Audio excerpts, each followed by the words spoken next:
So hello and welcome back. This is Colin Keeley here. Brent Sanders. And we are two guys buying and building wonderful internet companies. And today we have a special guest, one of our first of many to come, Jason Hitchcock. So Jason, thanks so much for joining us. Hey, pleasure to be here. Thanks for having me on. You're doing a lot of things in crypto. How do you introduce yourself to people nowadays? I invest in crypto. I advise startups. I like to think about it like I missed out on, I'm 35. I grew up in the 90s and like I missed out when I watched the internet grow and I knew it was awesome. And I feel like I missed out on Web 2. And it's what made me want to work on the internet. And now I see that all happening again. And I feel like, oh, I can be a part of it. And to be a part of it means a lot of things. And today you can buy your way in, you can help your way in, or you can work your way in. And I want to do all three of those things in Web3 as it rises. So I saw you or listened to you on Eric Jorgensen's podcast, and it was fantastic. Like I've had this on my list to do, like really dive into DeFi. It seemed like last summer everyone was doing it, and you were just so passionate. You put like all your money into it. You made such a big bet, and I was like, I should take a week or two to do my bet as well, and it was worth it. But so for perspective, last week we did a primer. Brent asked me a bunch of questions of what I have learned over the last week or two, and like cover the basics. So I'd love to dive in to deeper questions today. Absolutely. If that works for you. To start, a lot of what we talk about is like building a private equity firm. Brent and I, our background was at like a Series A fund and also a startup studio. Brent, I know, has a lot of really strong opinions on what worked well and what didn't in the startup studio world. Yeah, I'd love to hear about your time at Monkey Inferno. Like what worked well, what didn't there? What would you have done differently? Absolutely. And I always love my private equity friends because they're always working on businesses at just a completely different part of the story of the business. My last 10 years, I've been working at early stage startups as one of the first employees or the founder, going from like 0 to 1,000 users or customers for consumer or enterprise. And I did that in ad tech. I did that in gaming. I did that in other ad tech again, and SaaS companies. And then I joined Monkey Inferno, which is like a startup lab that's funded by the founders of the original Bebo, like the third place Facebook, MySpace, and then like Bebo had like Europe. And so they basically had unlimited funding essentially to a lab. And what we did was we built apps, and our goal was to have a home run.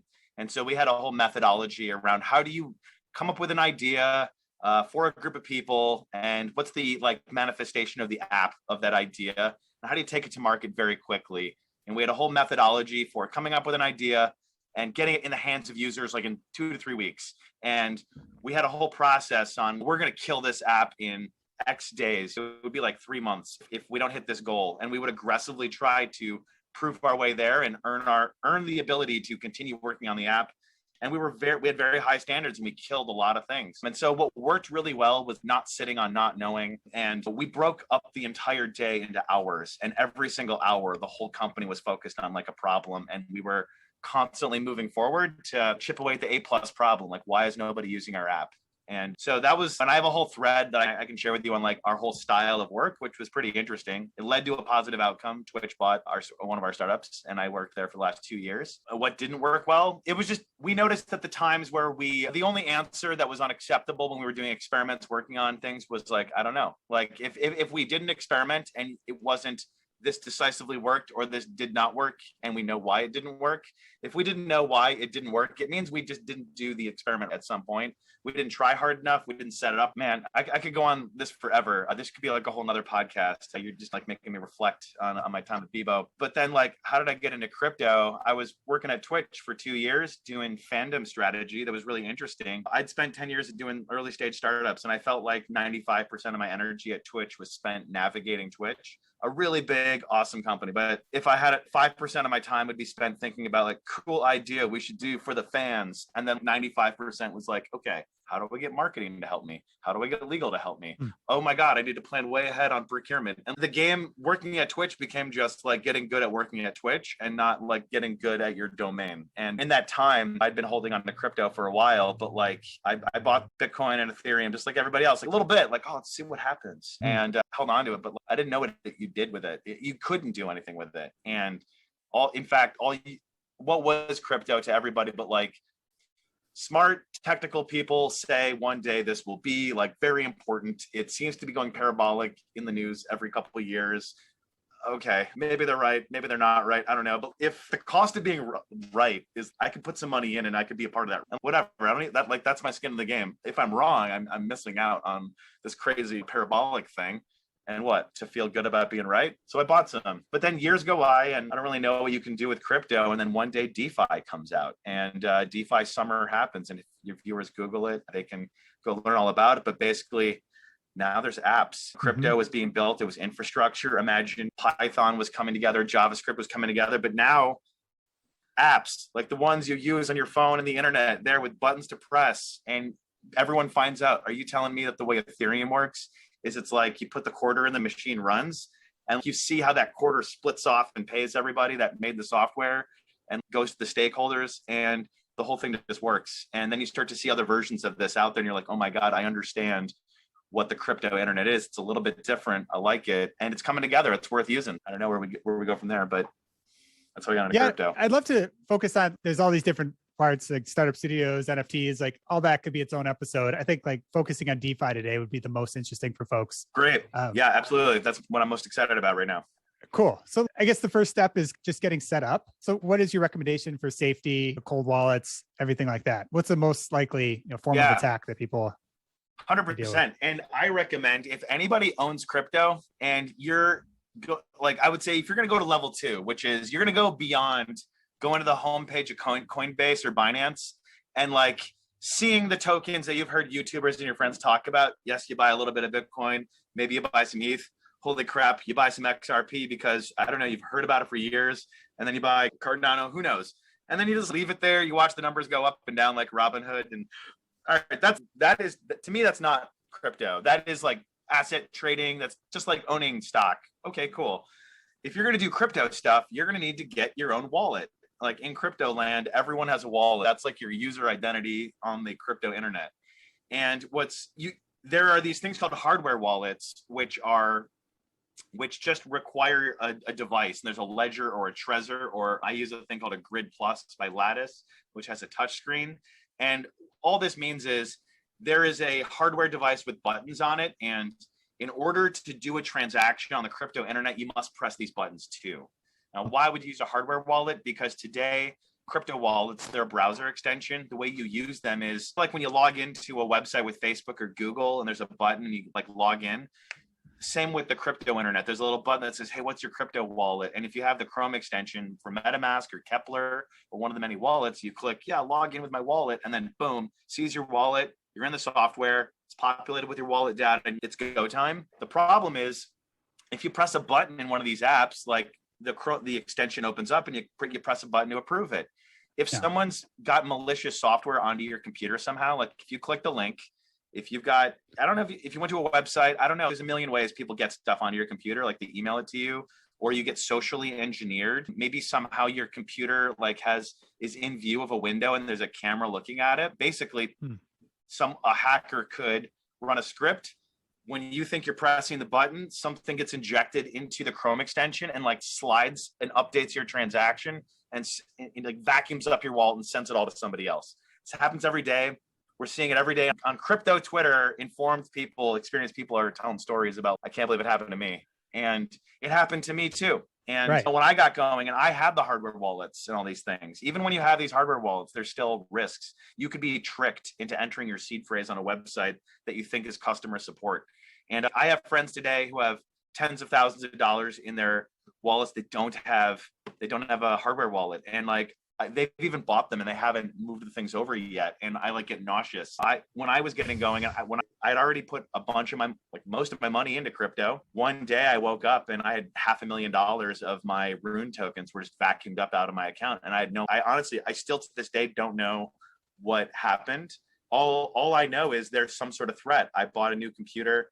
I changed my routers. I now have multiple wallets and I have my money broken up across many of them. So if any of them get compromised, I have like different proportions of my wallets on like multi-signature things. So I guess my point is I don't actually know what it really means to be safe. And I say that out loud because I don't know. I do think that you have tremendous control by having a hardware wallet. That is like bare minimum. If you're going to get serious, use a hardware wallet. Very few points of failure, but we're still in the early days. I think in the future, what solves all this is one day when the whole crypto internet is built, there's going to be a big smart contract layer over that internet, a virtual machine. And it's going to be, hey, deposit your money onto the internet. And like, you're going to move money out of your wallet onto your identity on this smart contract layer. And it's going to be like it'll feel like the internet, and your money will have some rails set up, but speculate about that later. Do you have any theories as to like how you were compromised? Yeah, my theory is I bought Rune tokens. I was trying to do some liquidity providing on Thor Swap early on, or BEP Swap at the time. And I just had a question and I asked it in their Telegram group. And whenever you ask for support from all these companies, they all have Discords and Telegrams. You get like a million inbounds of like people that are pretending to be admins. And at the time, I did not know. Maybe I didn't know about that or something. Or maybe I had a brain fart and I thought I was talking to someone that wasn't a real admin. Maybe I clicked a link to what could have been MetaMask. Maybe I typed in and then did not click enter. Maybe I typed in my seed phrase for a moment, but by that, I didn't need to click enter. It was already in the website. They captured it. Maybe that's my best theory, but I don't even remember doing that. So, like we went through most of the basics in like liquidity pools and different stuff in the last episode. I'd love to dive into some of the weirder stuff. One of the weirder things that's popped up that I've seen is Alchemyx and like self-repaying loans. Could you explain that to like how it functions? And I think Alchemyx is a great concept where if you listeners, if you can understand Alchemyx, you can understand anything in DeFi. And it's also like the quintessential what's possible with DeFi. And like you could look into the future and see what's coming. So I'll break it down. Alchemyx is a self-repaying loan system. And I recommend reading the white paper because if you've never read a DeFi white paper, this one's good. It's written by really smart people who are good at writing and you'll understand it. It'll be a fun read. And like the tokenomics section of the white paper is very interesting and is representative of how many papers present this material. So it's a self-repaying loan system. And if you've learned about liquidity providing and you've learned a little bit about where does yields come from, the way Alchemyx works is they say, hey, we're going to create a stable coin, but that stable coin is backed by the future yields that we're going to get for you. And so let me explain this with a story and then I'll double click into it. The story is you've got $100,000 right now. You want to go buy. What if I could tell you that you could get this car for free? But what you need to do is you're going to lock up your money for your $100,000. You're going to pull out a $50,000 loan. You're going to go buy your car. Okay. Go drive that car. You do not need to pay this $50,000 back. It's yours. Alchemyx takes that $100,000 and it generated those $50,000 it generated. Those are synthetic stable coins it just gave you. And then you swapped those stable coins into other stable coins and then into US dollars and then into car land. They took your $100,000 principal and they deposited it all onto Yearn, which they earn between 28 and 35% APY on. They have a special partnership with Yearn. And so it's now going to take around 3 years or 3.5 years in that range for the yield. It harvests every day and pays down that $50,000 you borrowed. And then eventually, really every day, your collateral is vesting as it pays down your loan. And that's how Yearn works. And where does Yearn get its yield? It's on top. It's a strategy built on top of Curve. And so here at the base layer, we have a primitive Curve, this incredibly capitally efficient stablecoin swapping exchange that has its own tokenomics on top of it. Yearn is a protocol that is built to optimize taking advantage of those tokenomics to generate yields. And then on top of Yearn, you're able to build another thing, which is Alchemyx, self-repaying loans. How many different like websites sell something that could, how many timeshare websites could say, hey, if you want to, do you want to pay in full right now? You'll get all of it back in 3 years. There's definitely a segment of people that would love to take that. It may not be for everybody, but like I would. I think people who are worth over X $100,000 would totally buy the car up front if they knew they were getting it all back in 3 years. Alchemyx is super interesting. Like, why would someone do Alchemyx versus put your Ethereum and get like a stablecoin loan on your Ethereum instead of that? That's a good question. I think it's a very specific tool that you can bring into strategies. And if you follow the community and go in their Discord, people are brainstorming out loud. And this is what I love about DeFi, because everyone thinks about everything like a Lego. What could you build with this Lego? Everyone's like, what could you do with self-paying loans? And for example, the whole Alchemyx team, they have paid their salaries in self-paying loans. So they took their whole salary, put it on, they took half their salary out. And then as half their salary vests, they'll take another half out, like, and they'll have this infinite loop of Their salary is now self-paying. That's cool. Or what about, hey, you anticipate a bear market's coming up and like maybe you want to get out of the market and protect your ETH. They've recently added other assets as collateral and not just stable coins. You could deposit all your ETH onto Alchemyx, pull out 25% of that. You got your ETH, go cash it out, go play with it, make your life better. You're going to get all your ETH back in about 7 years. Okay, that's a long time, but that's what the ETH product looks like. That might fit into a strategy. And like also DeFi might get better. That might pay back sooner. Who knows? And yeah, I think basically you can just imagine, like here's something I would like to do one day for real with Alchemyx. I want to do a large thing. I want to raise a fund. I want to raise like $20 million and put it on Alchemyx and then pull out half. And then I want to invest in startups for a year. And then my fund is going to be a self-fundraising vehicle. In 3 years, I'll have the whole fund back. And so you could space out the investments over time and it would you would never stop doing investing. That's interesting. So what else could you come up with? Yeah. And then, so the last thing though, to answer your question though, I don't necessarily think though, it really depends what you want to achieve in DeFi. It may not be the best tool for getting yield on ETH. I don't think it's actually the best tool for getting yield on ETH, but it's a great tool. I would also say, while we're talking about Alchemyx, an opportunity for your viewers is they have some of the best liquidity pools and tokenomics in all of crypto. And so purchasing Alchemyx and staking it, you're going to earn a cut of all the fees the way the protocol makes money, and it's been profitable from day one, as it pays down your loans in real time from harvesting yearn yield, 10% of that yield gets funneled to the protocol as revenue. And today, their token emission is going to people who have staked Alchemyx tokens, but pretty soon, all of that will be revenue from the protocol. As like the protocol grows and they add more strategies, they're going to have more revenue, and it's all going to go to stake Alchemyx, and then providing liquidity in Alchemyx ETH is 100% APY. So that's like really good. So back to TradFi, traditional finance. What do you see as the interaction there? Do you think crypto is going to supplant or replace current banks? Are they going to merge into it? 100%. Because what is a bank? What do people need out of banks? And what are young people doing today with their money? And in the past, people went to a bank for custody of their money. We did our checks there and stuff. Today, the fastest growing apps are like Cash App and Venmo, and people are very accustomed to sending money and splitting Ubers via apps. And finance is really getting disintermediated away from you going through a bank and like you're using apps. And all those apps, by the way, they interface with banks and TradFi. I think fintech is also going to get disrupted. I think DeFi is going to eat fintech, because fintech is just a mask on a digital mask on an old financial infrastructure. Wire transfers, since the day they were invented, still take the same amount of time. And anybody that has ever done a wire transfer, once you use DeFi, you're just like, okay, like here it comes. Yeah. And so I think banks are going to have to really assess what's their opportunity right now. What advantages do they have that they can assert into DeFi? And I think one advantage is they've aggregated a tremendous amount of customer relationships that are probably lazy and don't want to walk, like people who still subscribe to AOL from back in the day. And so I think they can give those people crypto wallets, and then they can say, hey, here's how you like work with crypto.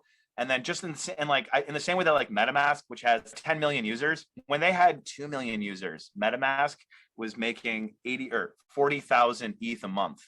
And when they had 5 million users, they were making like 200,000 ETH a month. Okay. That's not 5 million users. Okay. Show me a bank that has, all right, they're going to get to make that much too and get ETH on their balance sheet. ETH is going to go to the moon. And like these banks now get to have ETH on their balance sheet while it's on the moon. So like that's an opportunity. Another opportunity is banks have a lot of capital, and like maybe they could become liquidity providers. They could go jump on Curve and start bumping up their deposits and saying, oh my God, we found more yield. We feel good about this yield. It's all stable coins. Everyone chill out. Like we're not doing the weird stuff. And so I think banks are going to go in that direction. They're going to they're going to go find yield, and they're going to give it to their customers. And then the third thing is, I think banks are going to pivot to becoming also, or not pivot, they're going to sell investment access. They're going to be like, we're going to have this, take a financial product that an investment manager has, an RA, like a DeFi or exposure to DeFi, exposure to crypto. Here you go, bank customers, you should invest in this. I think a lot of people, and they're going to want to get their cut of that too, because of like how big the values are going. It's interesting. These banks have to compete against these new entities, because crypto is a promise of fintech. Crypto is the reinvention of the financial stack from bottom to top, because like it's a whole network. And so all of the products in crypto are like these full stack products, whereas everything in finance is a point solution, which is why like it takes 12 different kinds of entities to settle a trade on Robinhood. Whereas in crypto, it's like you have literally just Binance or Coinbase or just FTX, and they literally offer the entire ecosystem of financial products.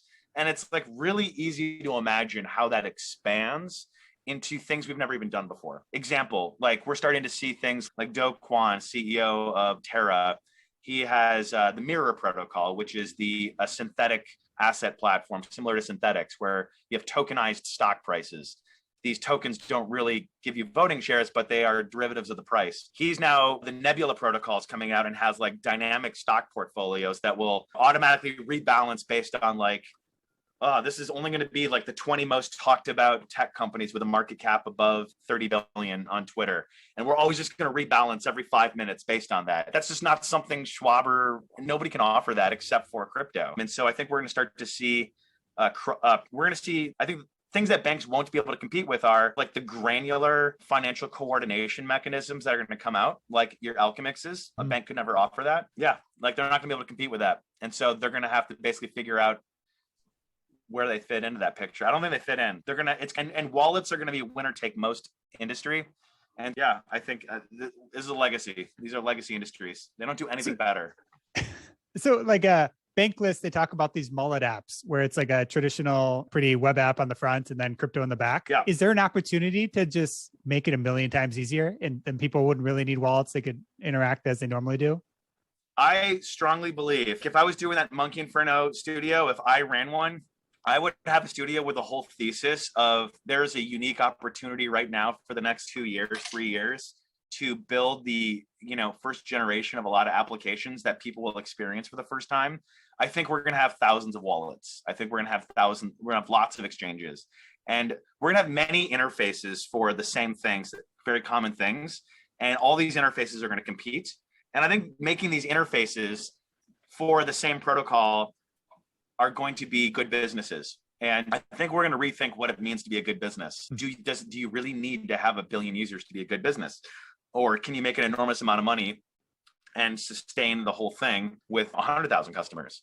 And so I think the opportunity right now where I'm going with this is banks, you, me, your listeners, any company out there that has aggregated users can go and figure out, what does it mean to give our users the ability to swap tokens? Why would they want to swap a token? A token is like a new primitive anyway, like a website or an app. It's not just going to be a financial thing. Our app will have a token. Where do we plug into DeFi? Where do we plug into crypto? And by the way, when we're the entry point for our users, when they click a button, like a crypto button on our app, they're going to have to pay some ETH. And we get to take a little bit of cut for that, for creating that funnel. And that's a great business. And what I was meaning early on, I think, there's 7.5 billion people that need to join crypto, and they're all going to come in, and it's going to be a messy funnel. They're not all going to go to Coinbase. They're going to go Google like crypto wallet, and they're going to have a whole list, and they're going to read reviews, and they're going to click on the number 18th best one and be like, how about that one? Could be yours. And if you could go back in time at the beginning of the internet and have it's 1996, yet somehow you launch a Shopify store for like premium basics, and it was like you had graytshirt.com. Like, I bet that would be a fine business today if you did nothing to it. It would probably rank very high for Gray T-shirt, and you'd have a lot of customers that bought Gray T-shirts. And if you make cryptowallet.com, like same thing will happen. Yeah, this is totally like going back to the 90s. This is BBSs, and then all of a sudden there's this thing called ICQ and AOL Instant Messenger, and those things are all, I think ICQ is still around. Everyone kind of gets into what they get into, and which also yields this kind of weird thing where some things just die. And I guess the concern is there you get people, they coalesce around something, whatever, it's a wallet, it's an exchange, whatever it ends up being, and these things are going to evolve and evolve. So I think the interesting part, which I'm getting from everything you're saying, is like, hey, this is the early time, and now that we've been around this cycle, you said you're 35, you've seen this cycle a couple times, right? The Mac come out, you saw the PC get displaced, you've seen Microsoft come around, rise, fall, rise again. You've seen these cycles, and it's just, hey, let's just be in the place. Let's just be in the place and spread yourself around. And the chances of holding on to that 1992 Apple stock, it might work out. Maybe the HP stock didn't pan out great, but the idea of, that's what I'm like hearing from like the broadest, highest level is like dip a toe. And Colin, I think you've echoed this too. When we've not talked about it on the podcast, but this is just a point in time. Maybe we missed the first like couple lifts right here. Yeah, we're good. But still, yeah, but still, it's like this is just a kind of a position to be in, a place to be. And whether you picked the ICQ or the AOL Instant Messenger or whatever your version you're on, got it like IRC or something like that, it still may have an impact. And there may not be the big winners, but these are all connected things too. Like they're going to evolve and people are going to go from ICQ to, eventually there's going to be this thing called Slack. But before that, we had other things. And guess what? Next year, there's going to be something new. What if Slack was built on some ICQ infrastructure? What if in order to use ICQ, you needed to use ICQ tokens to log in every day? And at the beginning, they were cheap, but like they were finite. And then over time, a lot of people use ICQ. A lot of things are built on ICQ. You still need ICQ tokens to use them. And you know what? And then as a user, like if you have ICQ tokens, like they all collect a little bit of a dividend too. And it's a good thing you were using an ICQ token early on. Like you've got a big mountain of ICQ tokens and those are worth a lot. Like the weird thing about this sort of crypto economy is imagine if you're like an affiliate website in the early days, or imagine you had to pay your Amazon bill with Amazon credits, or Amazon stock, not AWS credits. In fact, what if you like could only spend Amazon stock on Amazon, and then like you're a store owner and like you're getting Amazon stock, and then by the way, like affiliate sites that refer traffic to Amazon are getting paid in Amazon stock. It's all done in Amazon stock.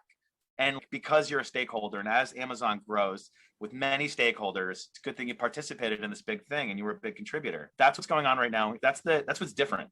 Like the tokenization of everything is what's different. And when people look at crypto and get scared, they look at, I think, volatile prices. And what they're really seeing for the first time ever is we are because it's tokenized, we can see the value of where software is in real time. And we're witnessing the volatility of technology deployments, these hype cycles, these Gartner hype cycles of the hype and trough of sorrow. And if you look at like the Carlota Perez technology deployment cycle, you'll see like what it looks like to deploy. And like, there's an adoption phase, there's a frenzy, it's pretty chaotic.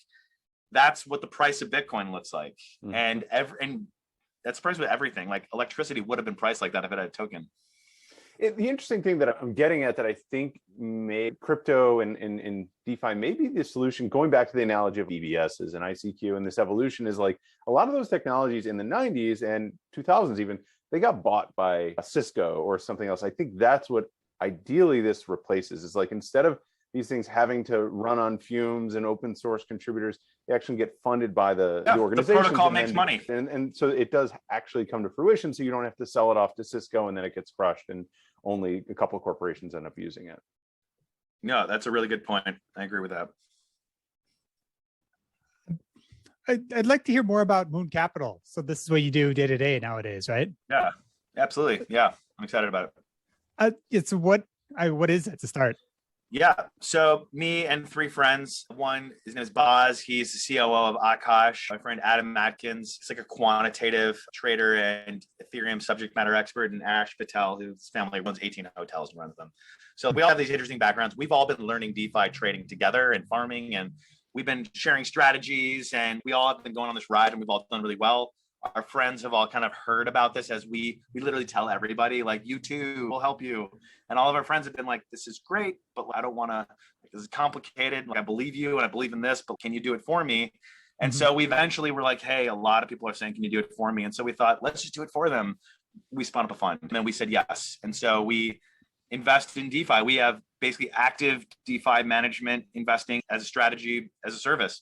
And we simply invest. We have a thesis, which is we believe ETH is, going to be the next internet. And on top of ETH, like we're seeing a Cambrian explosion of like the first generation of apps, and they're all taken off. And then we also believe that we're seeing a second wave of like cross-chain interoperability services, that if you believe that there will be more blockchains, then therefore things will need to integrate across them. And so we invest in basically DeFi and cross-chain, and it's done really well. We've been in the market for a few months. We're like up like 300% so far. We're outperforming the DeFi Pulse Index and Grayscale, which is what we benchmark against. And like also we benchmark against ETH and Bitcoin, and we're outperforming those significantly. So we feel good. I think a lot of people are really excited. Like our investors were excited to have a baseline of, we basically promised, but we can't really promise, hey, we're gonna go get you at least 15% a year. And but we think we're gonna go more than that because it's crypto assets. And so it's doing really well. How do you think about portfolio construction in this world? You're not just focusing on ETH, you're doing a bunch of other stuff. Yeah, so our portfolio, we basically think about it in a few buckets. One bucket is macro assets, Bitcoin and ETH. That's our smallest position. And we own them as a hedge. We get yield off them by providing liquidity and borrowing against them. They're very composable in DeFi. So that's one part. Another part is DeFi index. We think DeFi is big. We have beliefs about what's currently big and what's growing in DeFi. And so we have an emerging DeFi portfolio that's full of sushi, and we have Aave in there. We had Balancer and Uniswap, and we recently sold those positions, but we were investing in the DEX space. We're focused on sushi because we just think it's underpriced. They have an NFT platform coming out. They are building a lot of things, and they are ready to capture. I think they're going to capture and help a lot of developers. They remind us of iOS in their developer onboarding. Then if we move over to cross-chain, this is the best performing part of our portfolio, and we continually sell off positions and double down onto cross-chain. And so what is cross-chain? There's a lot out there, but like we have our largest position is Luna. It's a Cosmos blockchain. It's like a go-to-market ready version of DeFi, and it's aimed at East Asia, and they're doing really well. And they have a Vitalik-like founder. And people who, I always say to people, if you missed out on Ethereum, like Luna's very exciting. And if you think the EIP 1559 upgrade is thrilling and how it burns ETH, like Luna has a 50x more aggressive burn, and it's an exciting experiment. It's our largest position. We also invest in Atom. It's like the Cosmos is the blockchain of blockchains, and they make app-specific blockchains. And we provide liquidity on Osmosis for Atom. Osmosis is like the Uniswap of the Cosmos ecosystem. And as the blockchain of blockchain keeps on growing and more protocols launch on all these blockchains, all of them will get liquidity on Osmosis. And so a great way to hold Atom tokens is by providing liquidity on Osmosis with Atom Osmosis pair. And it has very high APY. We also we have like a degen section where it's like Avalanche is launching, go farm. We have stuff going on Optimism.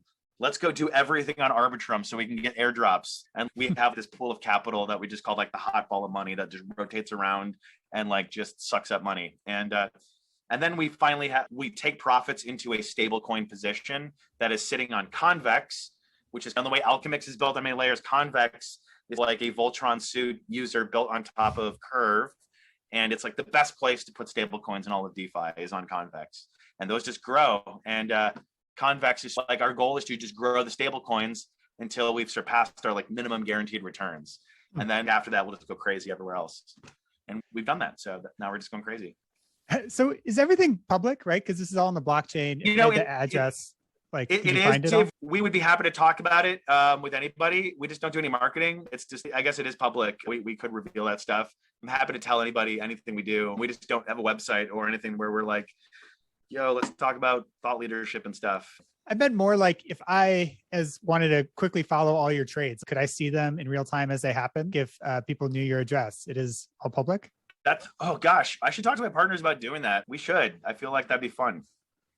Right, I was just curious. I wondered if all crypto funds were like, we are doing stuff every day. We make moves every day. And we're long on everything, but it's like this hot ball of money that is what we do. And then also just 5 crypto time is kind of like dog years. It's 1 year. 1 year of crypto is like 5 years of internet development time.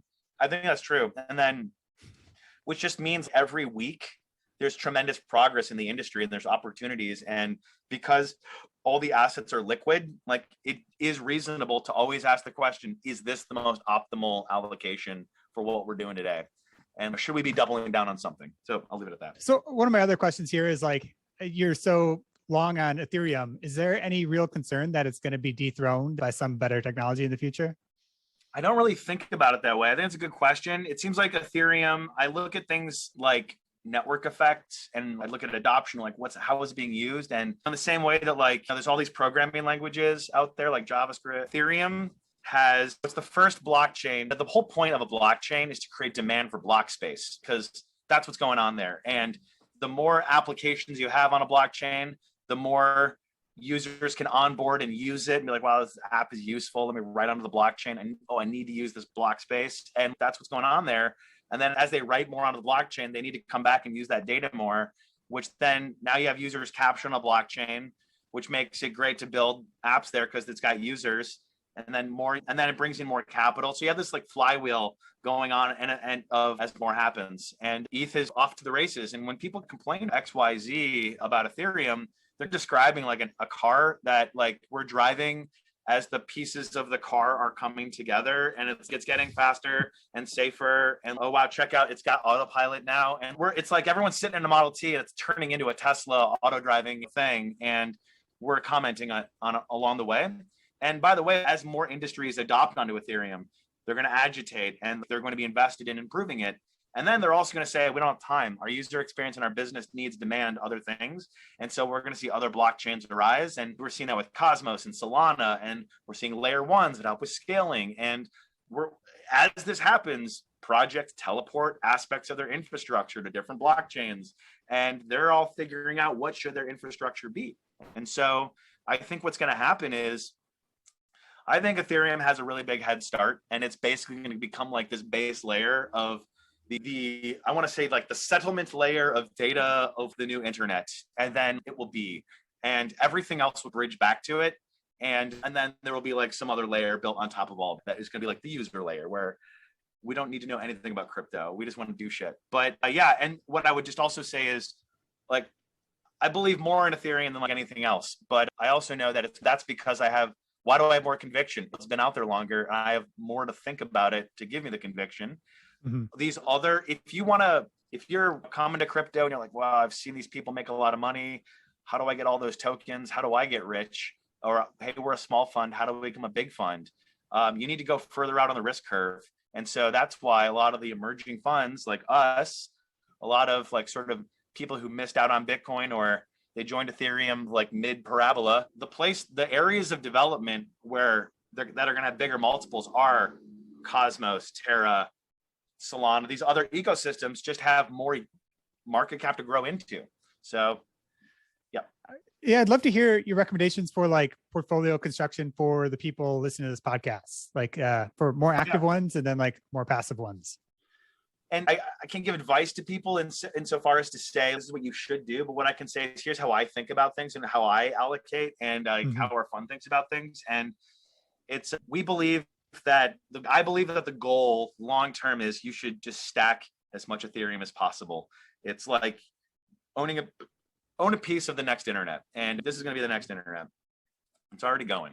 And by the way, a lot of the things that like make you skeptical about Ethereum long term, like there's a roadmap of crazy shit that's going to make Ethereum way more usable. So so I have 1/3 Ethereum, and then the other 2/3 of my portfolio are this sort of like high growth stuff. And so 1/3 of the portfolio is atom osmosis.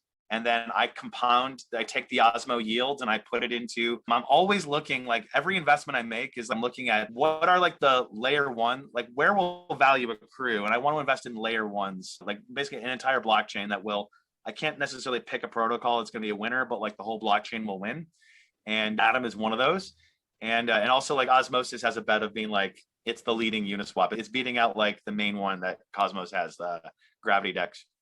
And then, Terra. So I just believe in it. It's got a lot of momentum. 5% of Korea uses like one of their apps. They have a major update at the end of this month called the Columbus 5 upgrade. It's been widely anticipated in the community, and it's a dependency for about like 100 other protocols that are just like, they've been waiting for this update to come, and they're all going to launch at the same time, and it's going to be wild. And what I love about Terra is they are being heavily incubated and guided by like Delphi Digital or Delphi. And what was I going to say? I'm like blanking on the name of the other firm that's like heavily involved in incubating them. They have a great team, a ton of money and traction, bet on it. It's a great bet. and a great way to hold Luna is simply just like, you can provide yield with it, or like you can stake it and also earn. Lastly, okay. And there's this other section. This is the thing I'm fascinated by is crypto native brands. And I think there's a unique opportunity for everyone. You'll see tweets that say all these NFTs are going to zero. And I disagree with this tweet. And I want to like make this point to you guys and your viewers. And like, I'm spreading the gospel on this. I think that the NFTs that are out right now, they're all historic. There's only going to be one 2021 and it will end. And then like never again will an NFT be minted that has 2021 on it. And this was the year of DeFi or an NFT mania. And the supply is capped. And one day gas prices on Ethereum will be 10,000 and it will be impossible to mint anything on Ethereum. And okay, that's the past is gone. And by the way, 7.5 billion users are coming. I think some of those users are also going to want to do what is currently the most popular thing in crypto, which is collect NFTs. And currently, like everyone in crypto, all the NFTs are aimed at like r/crypto. And what r/crypto likes is historic things. Firsts, we love the first generative art, the first Mandelbrot produced on the blockchain, the first audio NFT. We also like cool stuff like art, but we love these firsts. And we've already decided CryptoPunks matter, Meatbits matter, like anything by Larva Labs, Bored Apes, Art Blocks, the first generative art brand. It's like the Impressionist movement. And there's all these reasons why you can flex these things. I can't name 10 Van Gogh owners, but I can name 30 CryptoPunk owners. And to have them as their profile, this stuff is more important than I think everyone's underappreciating it. And so I think that I think a good bet to make that's equal to putting a bunch of money into Bitcoin early on is go buy a name brand NFT. Buy the cheapest one you can, if that's what it is, because it's going to appreciate in ETH. And so go buy, like you could go to Art Block, and I would recommend go to Art Blocks, search for the curated collection if you don't know what you're doing, and buy the cheapest curated art block. There's only 39,000 right now. What does that mean? Sounds like a lot. Millions of people come to websites and they all buy stuff. There's only thousands of these things. And so in the future, everyone's going to want to they're going to look at us as OGs. And they're going to be like, those people were the most legit. And even if you have some bullshit in your wallet, they're going to want a piece of today. And there's not much of today to go around. And they're going to have a lot of money. And for art blocks, there's only so many curated collections, and there's going to be a lot of rich people and a lot of funds that will want a complete collection. And you want them to have to go through you to do it. And so you should, I think accumulating noteworthy NFTs is like the key play right now. Like I think my CryptoPunk, I'm pretty sure it's going to be worth 25 million bucks in a few years, because today the price floor is like 100. Many have sold for hundreds. I believe it's totally plausible that one day we see a price floor at 500 ETH, because CryptoPunks just signed with UTA. Like all of the owners of CryptoPunks and these valuable NFTs are going to sing the gospel. They're going to invest and say, everyone should know about why these are so great. I've spent millions on these. I might make a documentary. Celebrities who own these might fly, like they're inherently going to become a force of culture, a cultural force, and they're always going to get more valuable. Plus, DeFi products are going to get built around them where you can borrow against these things. They're going to be useful. So it's very plausible to me that you could see a price floor of 500 for a CryptoPunk. And it's also very plausible that we see a $150,000 or really even a $50,000 ETH. That seems plausible to me too. 500 times 50,000, that's $25 million. And it's a floor punk. So, and now we have many collections, by the way, that are approaching the value of CryptoPunks that were only created recently. So this whole spiel is just, I think the thing that we are underestimating today around investing in crypto, like when the internet came out, we were all like, I can't believe how valuable startups get. Look how big they get. Look how many users use them. Look how much money they make. Look at their stock prices. Everyone was shocked for 15 years, and we're still like trying to get over it. The thing that is about to happen, the same thing is going to happen in crypto, but it's with crypto native brands. We are going to be shocked at how quickly these brands explode. Like Bored Ape Yacht Club, 6 months old, $700 million in sales after Sotheby's and Christie's have sold them for tens of millions, and celebrities rock them as their avatars. This is just this is like the minimum viable product of a crypto native brand, and it's already almost a billion-dollar brand in 6 months. What happens when someone with actual good storytelling and a good team and like very intentional about making an immersive brand makes a crypto native brand? We won't. So long spiel, but like the call to action is, I think 5% of your portfolio in JPEGs.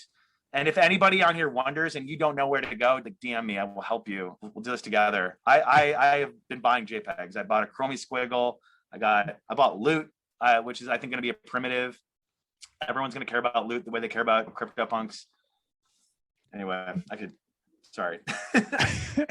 And then for some of I think a lot of people listen to this. They have Ethereum, they have Bitcoin. I don't know if they want to spend like all day, every day researching this stuff. What is a good passive way to make some income on Ethereum? What are you recommending to folks nowadays? I think there's levels of engagement. So like level one engagement, I don't want to think about this at all. Like I have found it. There's this thing called Haru Invest, which is not DeFi. They work with Block Crafters, which is a crypto trading firm. You give them custody of your ETH or your Bitcoin, and they run day trading strategies on them that are low risk. It turns out, I didn't even know this, there are like no loss day trading strategies in volatile markets. That's what they do. You can go Google, like in their help section, they explain it. But if you lock up your ETH for a year, they have different plans that you can go on. But like one is 16% APY. Another is, they have one called Better Than Staking, which is a little bit riskier. It's 18 to 24% APY. I'm in that. I'm currently earning 19% APY. Every day it compounds. I can see it airdrop. I've been using this for a year and a half. Every day I've gotten yield. It's delivered exactly. So I know a little riskier. Like, what are they doing with it? I'm not sure. They came out with a Bitcoin one. They say, we have a new product. It involves like slightly riskier strategies, and we take a slightly higher fee. That's all that kind of said. And then they said, we're working on Ethereum one. And they came out with the Ethereum one. I think it took time to train models, is my guess. We're recently seeing good Ethereum bots come out for trading, but I believe in it. I know corporate treasuries that are on there. I know high net worth individuals that have millions of dollars on there, and I've been very happy with them. And I have a really awesome referral code that I get barely anything from, but you get 0.2% for life APY, which is like a crazy perk. All right, the other sort of level 2 Ethereum, like you want to hold Ethereum and get yield on it. A crazy thing you could do is swap half that Ethereum for Ethereum Flexible Leverage Index, which is a tokenized exposure to a 2x leverage strategy that does not have any risk of liquidation. And so you end up owning half that token. So when Ethereum goes up, this token goes up double. When Ethereum goes down, this goes down double. If you own half this token, then you can provide liquidity on Uniswap for ETH 2x FLI.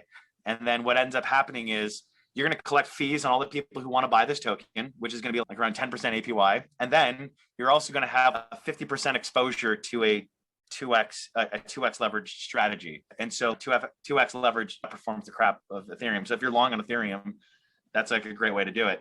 You could also stake it on a validator, and like you're part of the supercomputer, you earn less yield. Go to Lido Finance and earn 8% a year.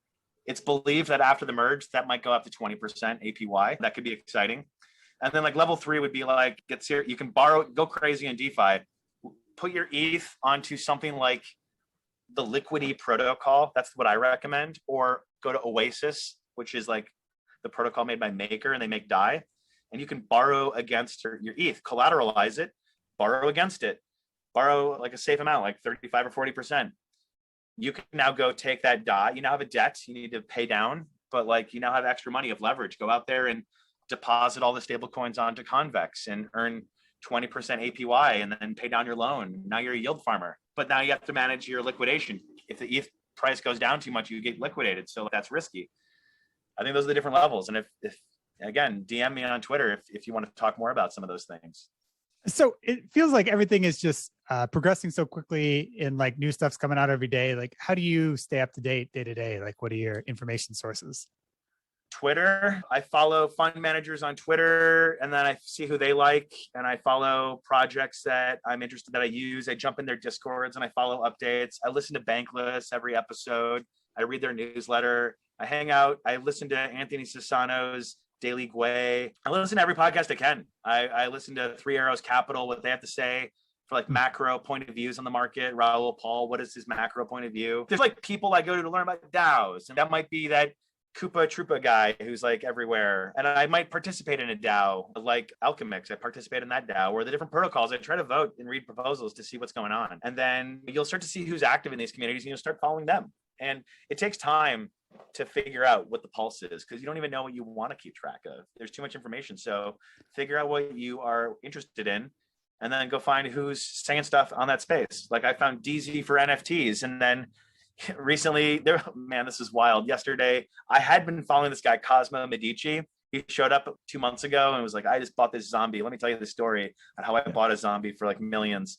And then a week ago, he delivered value for like 2 months on like NFTs and art collecting. And he was like, I'm from a family of art collectors, and we believe only the greatest artists, only their greatest works. And that's our style. And now I'm here in NFT land to make my family proud. And we're so glad to have you, Cosmo. And he doxed himself yesterday, and he was Snoop Dogg. And everyone's like, I can't believe that this anonymous account that has delivered so much value to the NFT community and has spoken so authentically about art, NFTs, Ethereum, us, and it was Snoop Dogg. And it was like it didn't even sound like him. And what a polymath. He became famous twice, like one pseudonymously, and he became a hero. His collection of NFTs is insane. Yeah. I got to look into that. It's crazy. I'm coming down from this last night. Like, I think NFTs got their Elon Musk. Wow. Snoop Dogg. He got Jason Derulo to buy a CryptoPunk.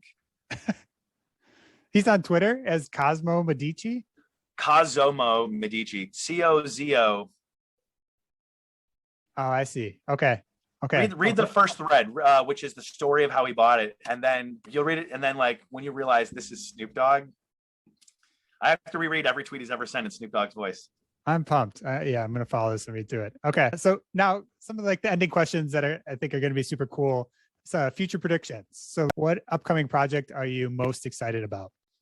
Okay. So future predictions. I'm excited about Fractional, which is started by this guy, Andy 8052, and he hired this guy DZ to be his community manager, who's a big NFT guy who's always hosting spaces. Fractional problem, 10,000 crypto punks.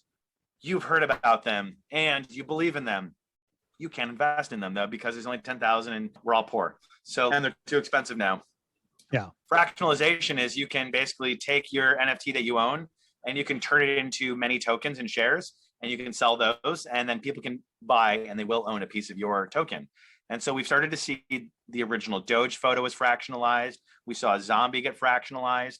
And when retail has access, like the Doge photo was bought for $4 million. Oh my God. It was fractionalized, and its market cap, like 20% of it was fractionalized. And the market, when people bought it instantly, and the price of those tokens drove the market cap up to $250 million. Wow. And it came down right away, but you can see where it can go when retail gets to participate. And so I just think the brands, like, we have really inefficient NFT markets right now for art and collectibles, and fractionalization is going to make price discovery more efficient, as retail who finds out about these things can get exposure. And that is going to be the thing that, like, if my $25 million CryptoPunk prediction, that's what's going to make my prediction like seem really conservative. For sure. And then, so like, how about 1 year out, 5 years out, 10 years out? What do you foresee? Okay, 1 year out, what we will see. So I said time on crypto moves at the speed of 5 years on internet time. So I think we're going to see stable coins will cross the 20 billion, or specifically just that's the Terra stable coin. We'll see 500 billion in stable coins out in the market.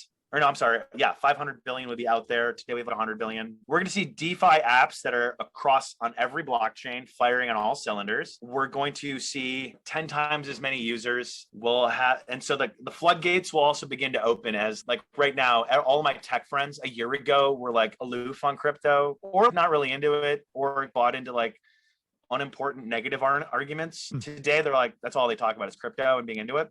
And so I think now, like, they're all going to start working in it.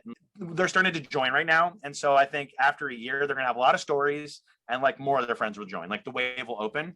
So then in 5 years, we'll see the great crypto vampire attack on tech will be in motion, as the greatest minds don't want to work on ad clicking and search. Like, the greatest minds are going to see greater economic alignment between their talents and interests, serving the users and making money. And they're going to get super rich working on protocols. And so I think in 5 years, we're going to hear lots of stories about people getting rich who are very talented, who work for protocols. And it's going to be more than just Solidity engineer building complicated crypto thing. It's going to be like, we'll see protocol politicians emerge who like vie for DAO changes. We will see consultants, a new consulting class. We will see a new type of principal engineer and a new type of product, a new class of product makers who know that you can't just make a pretty picture. You need to rally a community and tap into values of like society to really build something in this world. These crypto machines have like a social layer that are required to work. It's not just a marketing funnel you go down. We're going to see stable coins continue to explode into circulation. Will probably be we'll probably see crypto, man, maybe like a $15 trillion market cap or more, 15 to $20 trillion. And so at this time, in 5 years, like ETH will probably be north of $100,000. We're going to begin to see brand marketing with NFTs. Imagine, this is the way marketing should really work. Imagine Nike funds every marathon in the world. And they say, hey, every marathon, Nike here, we have created some sick NFT software. We want every single participant, when they cross that finish line, we want the NFT of the race, their results, and all the finishers to appear in their wallet. We want them to get a Nike marathon NFT. We're so proud of everybody. These are sick.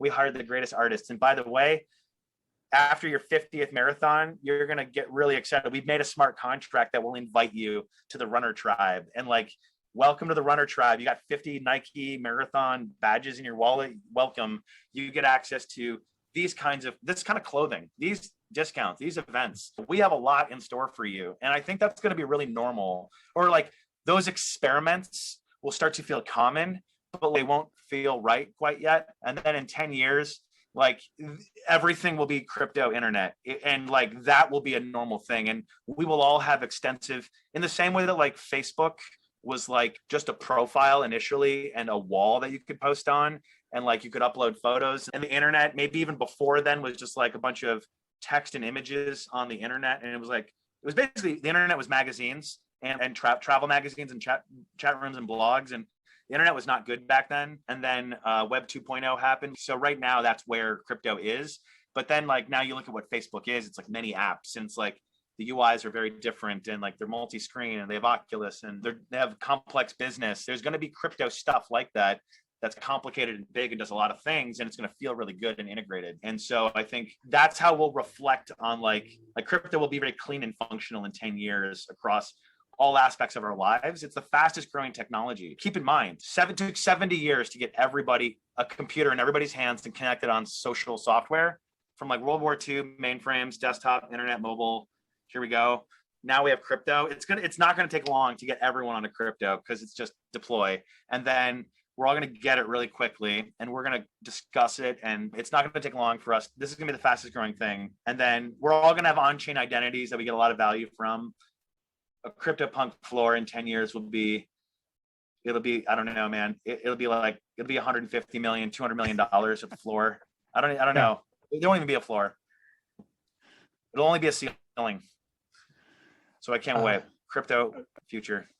Well, this and all of us, I congratulate you, and I congratulate all the viewers, because we're all going to be there. We're all going to make it, because we're all going to be exposed to crypto after this episode, at least. And we're all going to be so rich. It'll be great. I love it. This has been super inspiring. Yeah, I think that's a good note to end on. Thanks so much, Jason. This is really great. If you really liked having this conversation, DM me on Twitter, or I have a link in my bio on Twitter. I love talking to people. It's how this interview even came about. I'm at Jason Hitchcock on Twitter, and I'd love to talk to you about I'd love to help you navigate DeFi. Perfect. So feel free to reach out to him. I'll include that in the show notes as well. I'll link to his Twitter account so you can reach out. But thanks again. Cheers.